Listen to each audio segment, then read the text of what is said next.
Naramdaman mo na ba na kapag tinitingnan ka ng pusa mo, parang hindi lang ikaw ang amo niya?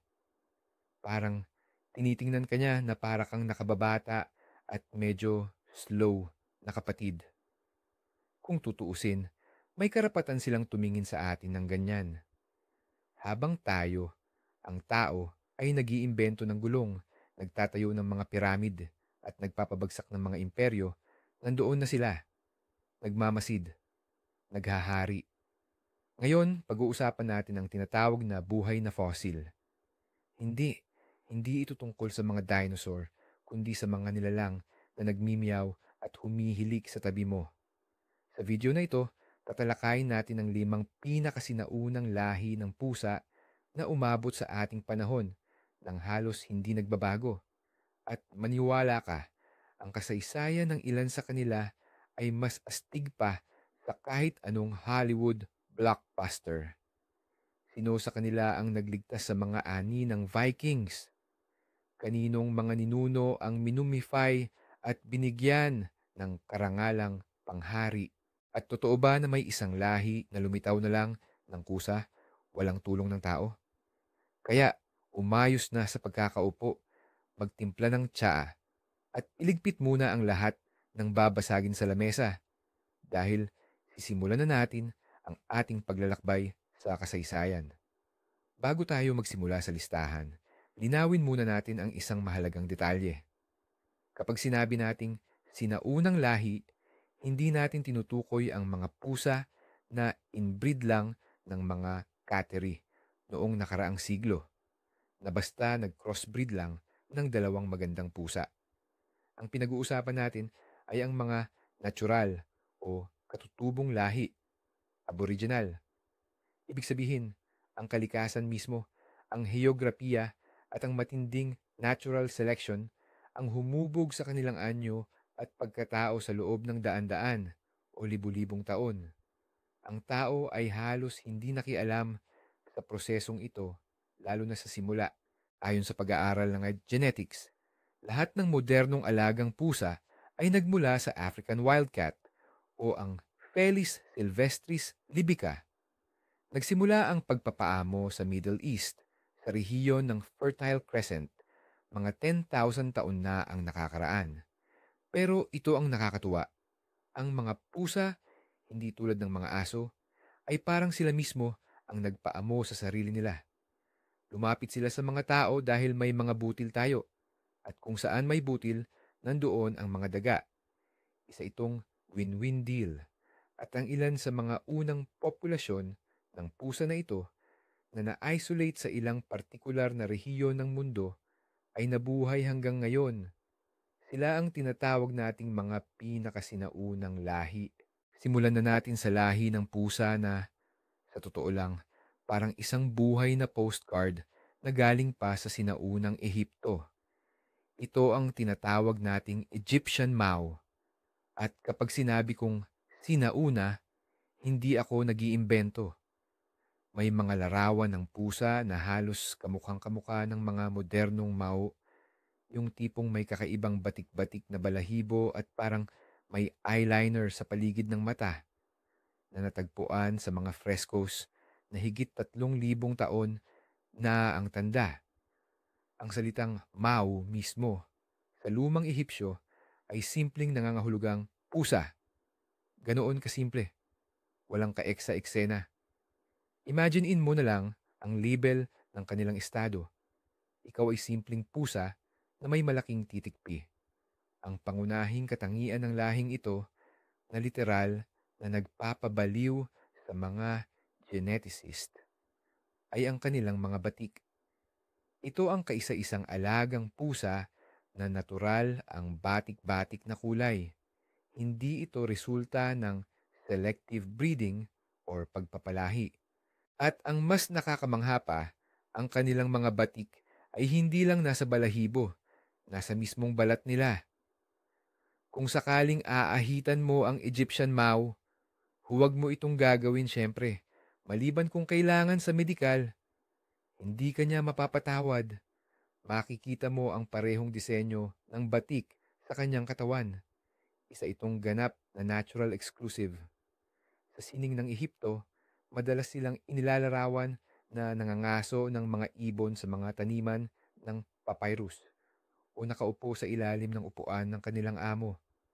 Ibig sabihin, nagsilbi sila bilang parehong tagapagtrabaho at pinakamamahal na kasama. Pero ang Egyptian Mau ay hindi lang tungkol sa magandang balahibo at sinaunang kasaysayan. Isa itong tunay na atleta sa mundo ng mga pusa. Alam nyo ba na ito ang pinakamabilis sa lahat ng mga alagang pusa? Kayang tumakbo ng Mau sa bilis na 48 kilometro bawat oras. Mas mabilis pa ito kaysa kay Usain Bolt. Ang kanilang katawan ay ginawa talaga para sa bilis. Mayroon silang natatanging tupi ng balat na umaabot mula sa tiyan hanggang sa likurang binti, parang sa cheetah. Ang tupi na ito ang nagbibigay daan sa kanila upang makagawa ng napakalaking hakbang at talon habang tumatakbo. Ang ugali nila, akma rin sa kanilang mga mabangis na ninuno. Ang mga Mau ay napakatapat. Madalas silang pumipili ng isang may-ari lang at sinusundan ito kahit saan.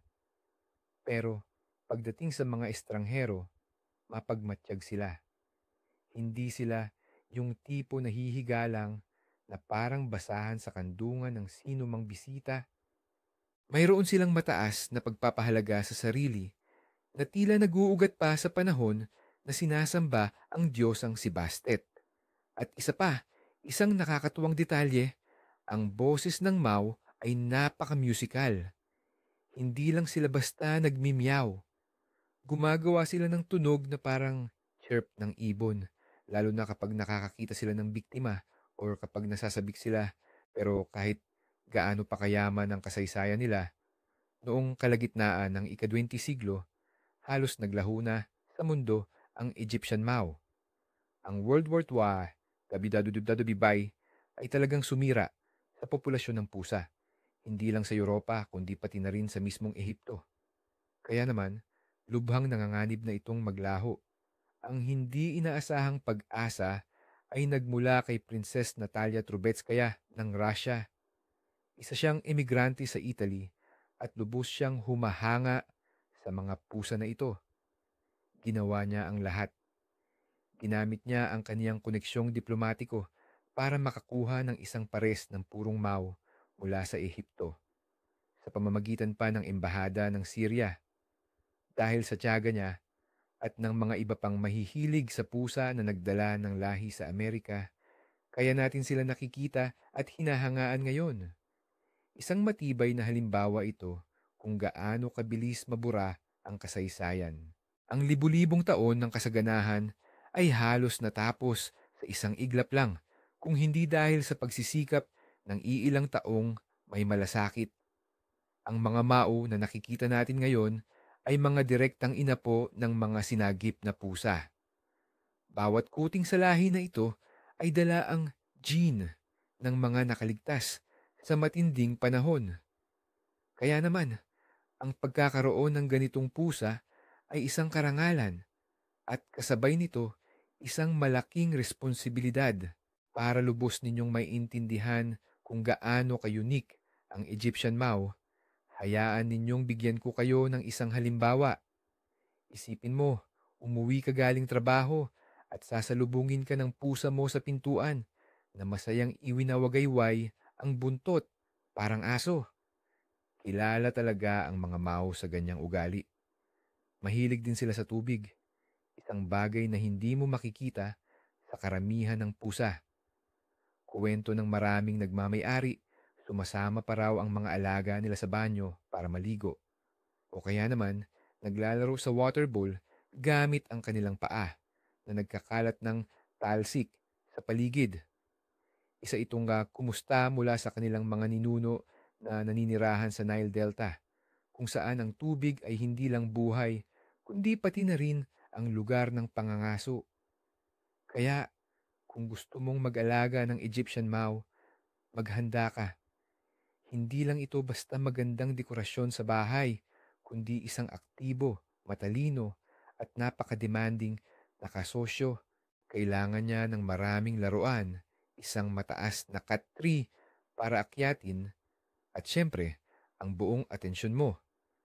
Bilang kapalit, makakakuha ka ng isang piraso ng buhay na kasaysayan at isang kaibigan na magbabantay sa iyong bahay laban sa kahit anong langaw o laruang daga.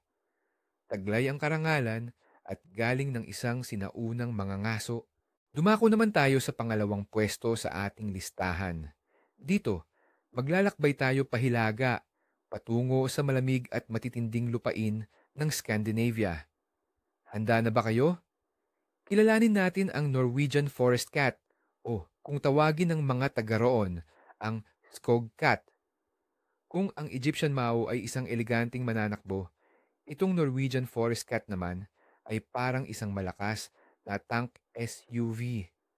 Talaga namang ginawa sila para makayana ng pinakamabangis na taglamig. Ayon sa mga alamat, ang mga pusang ito mismo ang humihila sa karwahe ni Freya, ang diyosa ng pag-ibig at digmaan. Isipin nyo na lang, gaano kalaki ang mga muning na ito kung kaya nilang buhati ng isang diyosa. Isinasama rin sila ng mga Viking sa kanilang mga drakkar or longship sa kanilang mahahabang paglalayag. Bakit kaya? Hindi lang para magpalamuti syempre. Ang Norwegian Forest Cats ay walang awang tagapaglipol ng mga daga na nagbabanta sa mga pagkain sa loob ng barko. Dahil dito, napakalaki ng posibilidad na nakarating ang lahing ito ng pusa sa Amerika bago pa man dumating si Columbus. Nakasakay sila at nakababa kasama ni Leif Erikson. Hindi ito basta-bastang alamat lamang. Ang kanilang genetic trace or bakas ay natagpuan sa mga populasyon ng pusa sa North America, tulad ng Maine Coon na itinuturing na kanilang malayong kamag-anak. Ang itsura ng Norwegian Forest Cat, isa itong ode sa ebolusyon. Bawat detalye niya ay dinisenyo para makayanan ang matinding lamig. Mayroon silang makapal, water repellent na double coat. Ang panlabas na balahibo ay matigas at may langis, kaya dumudulas lang ang tubig, parang sa bibi. Sa ilalim naman, mayroon silang malambot at siksik na undercoat. Mas mainit pa sa anumang thermal wear. Nakita nyo na ba ang tenga nila? Ang mga tanyag na buhok na parang tassel sa dulo, kagaya ng sa lynx, ay hindi lang palamuti. Proteksyon yan para sa tenga laban sa niebe at malakas na hangin. Ang mga paa nila ay dambuhala na may buhok sa pagitan ng mga daliri para itong natural na snowshoes. Dahil dito, nakakatakbo sila sa makapal na niebe nang hindi lumulubog. Pero ang pinakaastig na kakayahan ng mga Norwegian Forest Cat ay ang pagbaba nila sa puno ng pauna ang ulo. Karamihan sa pusa, paatras bumababa dahil sa istruktura ng kanilang kuko. Pero ang mga Norwegians na ito, dahil sa napakalakas na kuko at kalamnan, ay parang tumatakbo lang ng pababa at paikot sa katawan ng puno. Ito ay isang tanawin na talagang sulit makita, nakakamangha. Pero sa kabila ng pagiging wild nila at matapang na hitsura, ang Norwegian Forest Cats ay isa sa pinakamahilig makisalamuha at pinakamababait na pusa. Madalas silang tawaging gentle giants. Sobrang madali nilang pakisamahan ng mga bata at iba pang alaga. Napakatibay ng kanilang pag-iisip. Siguro dahil sanay na silang sumama sa mga Vikings maglayag at matulog sa mga manyebe na gubat, halos wala nang makakapagpagulat sa kanila. Hindi sila nakakainis o mapilit, pero gusto nilang laging alam kung ano ang nangyayari sa loob ng pamilya. Uupo sila sa matataas na lugar, tulad ng cabinet o refrigerator, at magmamasid sa inyo na parang isang matalinong pinuno ng angkan. At oo, napakatagal bago sila lumaking ganap. Ang buong laki at ganda ng Norwegian Forest Cat ay maaabot lang nila kapag 5 taong gulang na sila. Kaya kung meron kang kuting ng lahi na ito, maghanda ka na ang maliit na yan ay tuloy-tuloy na magiging mas malaki at mas mabalahibo sa loob ng ilang taon hanggang sa tuluyan siyang maging hari ng mga hayop sa inyong buong lugar. Tulad ng maraming sinaunang lahi ng pusa, muntik nang maubos ang Norwegian Forest Cat dahil sa pakikipaghalo nito sa karaniwang alagang pusa. Noong unang bahagi ng ikadalawampung siglo, unti-unting bumaba ang bilang ng mga purong lahi nito. Pero kumilos agad ang mga taga-Norway. Idineklara pa nga ni Haring Olaf Pangsa ang lahing ito bilang pambansang lahi ng Norway. Nagsimula ang isang seryosong programa para protektahan ang kanilang natatanging genes. Ngayon, laganap na ang lahing ito, pero nananatili pa rin ang kanilang independenteng spirito. Kung mag-aalaga ka ng ganitong pusa, tandaan, kailangan nila ng espasyo. Partikular, espasyong patayo or vertikal. Ang mga istante, matataas na cat tree, at pagkakataong umakyat ay sadyang mahalaga para sa kanila. Kung hindi, ang mga kurtina nyo ang magiging bato na aakyatin nila at ang mga hamba ng pinto naman ang magiging puno.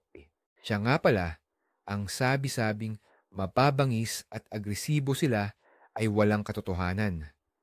Sa totoo lang, napakatiisin nila at bihirang-bihira silang maglabas ng kuko kung hindi naman kailangan. Ito ang resulta ng tiwala sa sarili, kasabay ng pambihirang pisikal na lakas. Ngayon, dumako naman tayo sa ibang-ibang klima at kultura.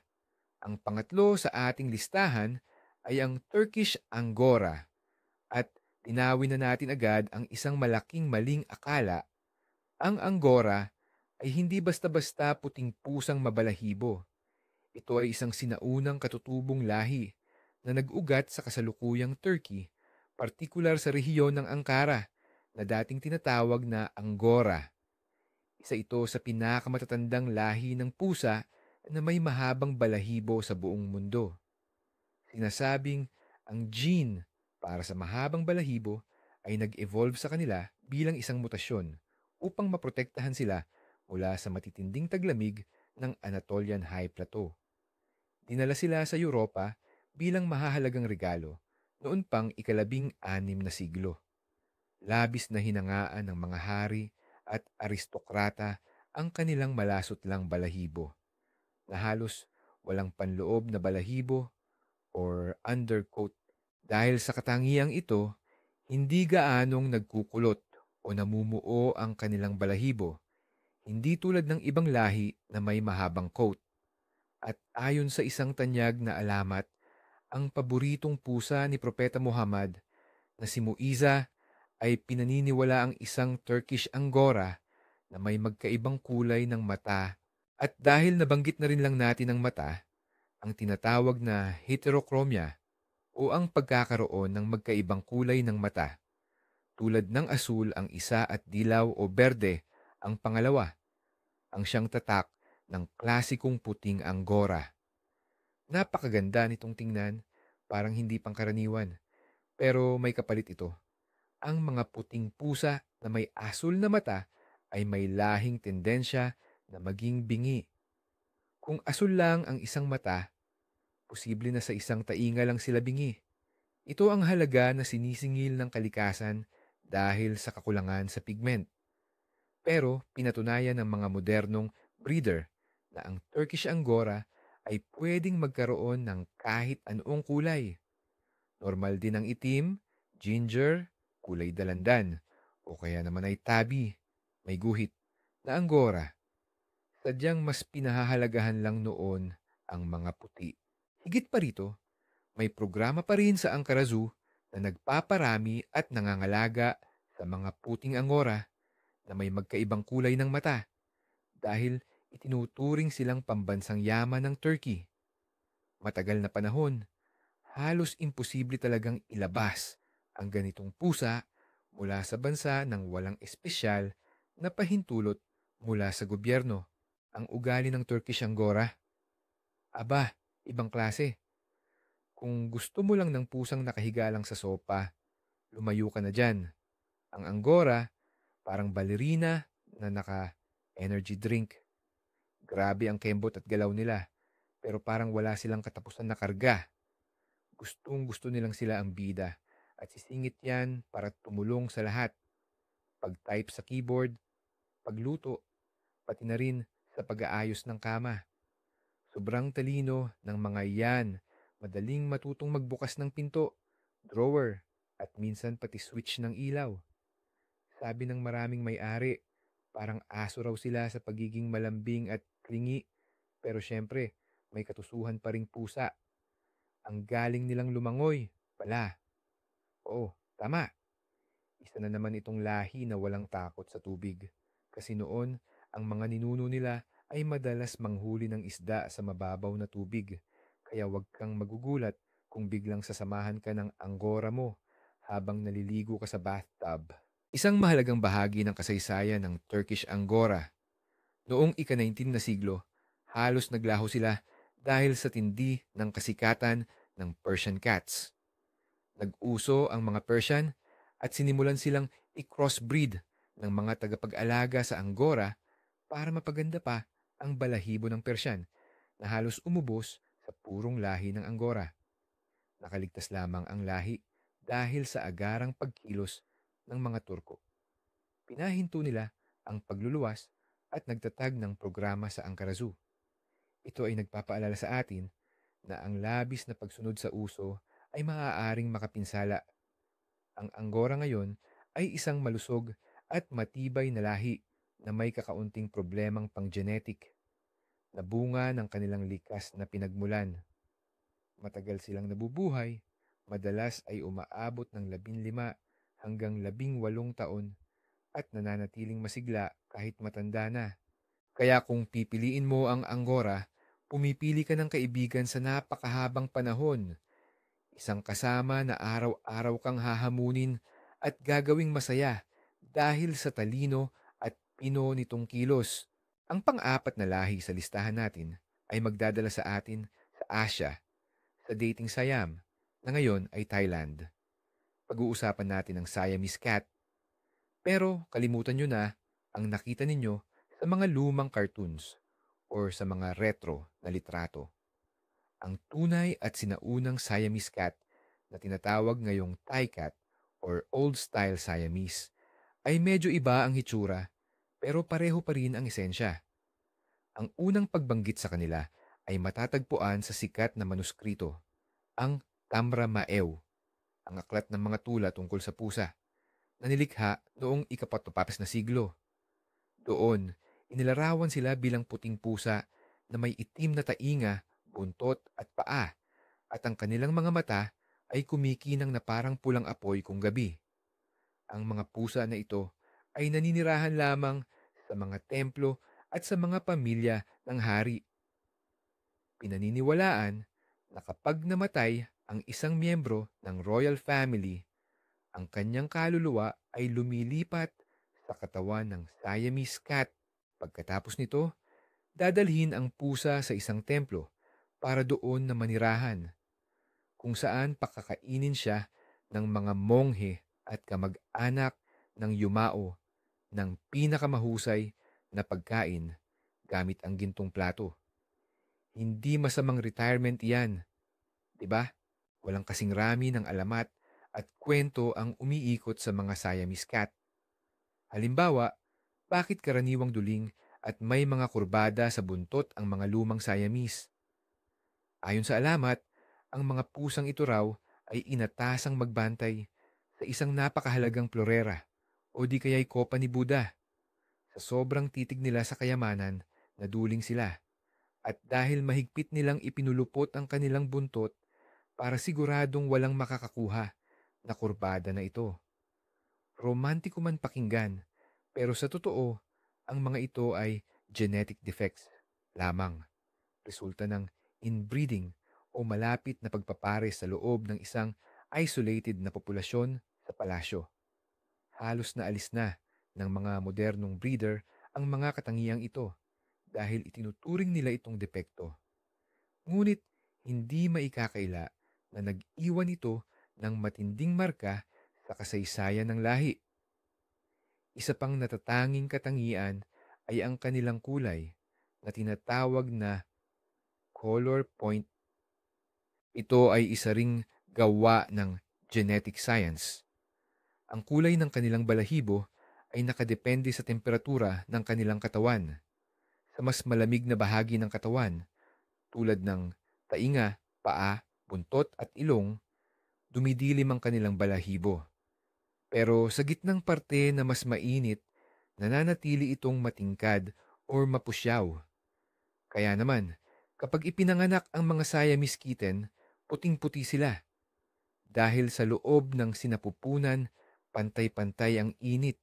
Kung feeling mo, saksakan ng daldal ang ex mo, hindi ka pa nakatira kasama ng pusang Siamese. Ito na marahil ang pinakamawaldas o pinakamadaldal na lahi ng pusa sa buong mundo. May opinyon sila sa halos lahat ng bagay at hindi sila nahihiyang ipahayag ito gamit ang kanilang malakas, parang paos na boses na minsan ay kahawig ng iyak ng isang sanggol. Hinihingi talaga nila ang atensyon at pakikipag-usap. Kapag binalewala mo ang isang Siamese, magtatampo yan at tiyak na malalaman mo. Sila ay mga pusa na masasabing extrovert. Galit na galit sila sa pag-iisa. Ang iwanan ang isang Siamese na mag-isa buong araw ay isang malaking kasalanan laban sa kanilang likas na pagiging sosyal. Sobra silang didikit sa tao, madalas silang nagseselos, at pwede pa silang mag-depress kapag kulang sa atensyon. Sila ang mga intellectuals ng mundo ng pusa. Kayang-kaya nilang magresolba ng komplikadong problema, mag-fetch at maglakad pa sa tali na madalas ikinakagulat at ikinakakunot noo ng mga may-ari ng aso. Nakakatuwang pag-aralan kung paano nag-iba ang hitsura ng mga Siamese cat sa paglipas ng panahon. Noong 20th century, nag-umpisa ang mga breeder na gumawa ng tinatawag na ekstremong tipo. Yung napakaliit ang katawan, malalaking tenga at humahabang nguso. Iyan ang itsura ng mga modernong Siamese ngayon. Pero ang mga mahilig sa kasaysayan, madalas pinipili ang tradisyonal na tipo o ang Thai cat. Mas bilugan, mas matipuno, ang eksaktong hitsura ng pusa na naglalakad sa mga palasyo ng Siam daan-daang taon na ang nakalipas. Anumang tipo ang piliin mo, makakakuha ka pa rin ng isang hayop na may pambihirang karisma. Isang pamosong katotohanan, si US President Rutherford Hayes ay nakatanggap ng Siamese cat bilang regalo noong 1878. Iyon ang unang naidokumentong Siamese cat sa Amerika. Mula noon, lalo lang itong sumikat kahit pa ang kanilang ugali na medyo may pagka-demanding ay nagiging sorpresa sa mga bagong may-ari. Ang Siamese ay isang pusa na may sariling pagkatao na kailangan mong pagbigyan. At para sa panghuli, ang ikalimang pusa na nagtatapos ng ating listahan, ang Abyssinian. Tinuturing ito ng ilan na mismong buhay na anyo ng Diyosang si Bastet, isang titulong karaniwang ipinagtatalunan nila sa Egyptian Mao. Sa hitsura, talagang hawig ang mga Abyssinian sa sinaunang mga estatwa ng Ehipto. Eleganting tingnan, malalaki ang tainga at may pambihirang tikidpo na kulay ng balahibo. Ang bawat hibla ng kanilang balahibo ay may mga guhit, mapusyaw, matingkad, mapusyaw. Nagdudulot ito ng parang kumikinang at nagbabagong kulay na balahibo na kahalintulad ng sa isang ligaw na kuneho o puma. Opisyal na nakuha ng lahing ito ang pangalan nito mula sa Abyssinia na ngayoy Ethiopia, kung saan noong ika-19 na siglo, isang sundalong British ang nagdala ng isang pusa na tinawag niyang Zula. Gayunpaman, may isiniwalat na sorpresa ang mga makabagong genetic test. Ang pinakamalapit na kamag-anak pala ng mga Abyssinian ay hindi matatagpuan sa Africa, kundi sa mga baybayin ng Indian Ocean at sa Timog Silangang Asya. Malamang, Nakarating ang mga pusa na ito sa Ehipto at Europa sakay ng mga barkong pangkalakalan na naglalayag sa pagitan ng mga kontinente. Ang mga Abyssinian, kung tutuusin, ay ang mga clown ng mundo ng pusa. Sa pinakamagandang kahulugan ng salita, hindi sila mapakali. Para sa kanila, tila recommendation lang ang gravity, hindi batas. Gustong-gusto nila ang matataas na lugar, ang pagtalon, at ang mga akrobatikong galaw. Kung may Abyssinian ka, hindi mo na kailangan ng telebisyon. Panoorin mo lang siyang umakyat sa tuktok ng kurtina o subukang buksan ang overhead cabinet sa kusina. Napakalikot at usisero nila. Anumang bagong bagay sa bahay ay agad nilang sisiyasatin, aamuyin, at posibleng ihulog sa sahig para lang itest kung gaano ito katibay. Pero sa kabila ng pagiging sobrang aktibo, matatalino sila at talaga namang people-oriented. Gusto nilang makisali sa lahat ng ginagawa mo. Nagbabasa ka ba? Uupo siya mismo sa ibabaw ng libro mo. Nagtatrabaho ka? Sigurado, ihiga siya sa keyboard or hahabulin niya ang cursor sa screen. Isa sa pinakakaibang katangian ng Abyssinian ay ang kanilang pananaw sa buhay. Para silang walang katapusang kuting. Kahit tumanda na sila, nananatili silang malaro at masigla. Halos wala silang agresyon. Kapag may hindi nagustuhan ang isang Abyssinian, aalis na lang ito at hindi maghihi-assess o mangangalmot. Kaya naman, napakahusay nila bilang alaga, lalo na sa mga pamilyang handang maglaan ng oras para sa paglalaro. Pero, kailangan nilang mailabas ang kanilang likas na kasiglahan. Kung kulong sila sa isang lugar na walang laruan at walang mapaglaruan o maakyat, madaling mababagot ang Abyssinian at baka magsimula siyang mag-ayos ng inyong bahay sa sarili niyang mapanirang paraan. Kailangan talaga nila ng mental at pisikal na pagpapasigla. Maraming may-ari ang nagtuturo sa kanila ng mga tricks at mabilis silang matuto, tumatanggap ng mga utos kapalit ng treats o simpleng papuri lang. Kaya naman, ang Abyssinian cat ay masasabing parang isang siksik na sikat ng araw. At sa katunayan, ang tawag talaga sa kulay ng balahibo nila ay solar or sunny. May apat na pangunahing kulay sila, pero ang pinakapamilyar ay ang tawag na wild o ruddy. Ito ay matingkad na kulay brick orange na may itim na tiking. Ang nakakatuwa, ang mga pusa raw na babae sa lahi na ito ay itinuturing na pinakamamahal na ina.